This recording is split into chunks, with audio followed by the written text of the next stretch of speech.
India முழுக்க பிரதமர் அறிவித்த அறிவிப்பு. அன்றே நிர்வாகிகள் செய்த சர்ப்ரைஸ்.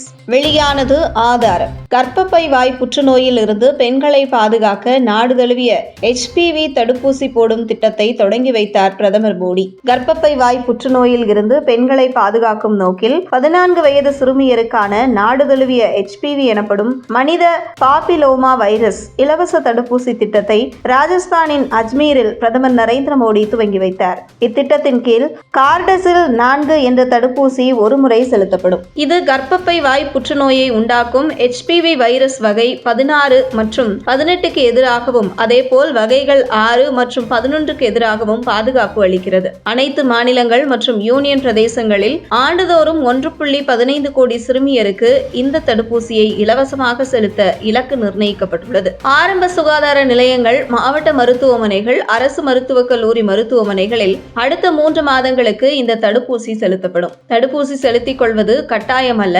பெற்றோர் அல்லது பாதுகாவலரின் சம்மதத்தை பெற்ற பின்னரே தடுப்பூசி செலுத்தப்படும். இத்திட்டத்தின் மூலம் இந்த தடுப்பூசியை அறிமுகப்படுத்திய நாடுகளின் பட்டியலில் நம் நாடும் இணைந்துள்ளது. இந்த நிலையில் கர்ப்பப்பை வாய் புற்றுநோயிலிருந்து பெண்களை பாதுகாக்க நாடு தழுவிய HPV தடுப்பூசி போடும் திட்டத்தை தொடங்கி வைத்த பிரதமர் மோடிக்கு உலக சுகாதார அமைப்பு பாராட்டு தெரிவித்துள்ளது. பிப்ரவரி 28 இந்த திட்டத்தை ராஜஸ்தான் மாநிலம் அஜ்மீரில் இருந்து பிரதமர் தொடங்கி வைத்தார். கடந்த 2021 ஆண்டு ஆகஸ்ட் மாதம் பாஜக மகளிர் அணியின் மாநில தலைவராக இருந்த மீனாட்சி நித்ய சுந்தர் அவர்கள் மாநில செயற்குழு கூட்டத்தில் இது தொடர்பான திட்டத்தை தீர்மானமாக நிறைவேற்றி பிரதமருக்கு மின்னஞ்சலும் செய்திருந்தார். அந்த தீர்மானத்தில் இந்தியாவில் ஒவ்வொரு 8 நிமிடத்திற்கு ஒரு பெண் சர்விக்கல் கேன்சரால் இறக்கப்படுகிறாள். இந்த கேன்சர் மட்டும்தான் தடுப்பூசி மூலம் தடுக்க முடியும். இதற்கு காரணி ஹியூமன் பாப்பிலோமா வைரஸ் ஆகும். 2014 ஆண்டிலிருந்து பஞ்சாப் மற்றும் சிக்கிமில் HPV தடுப்பூசி முகாம் சிறப்பாக வெற்றியடைந்தது. தற்போது 2 வகையான தடுப்பூசிகள் இந்தியாவில் இருக்கிறது.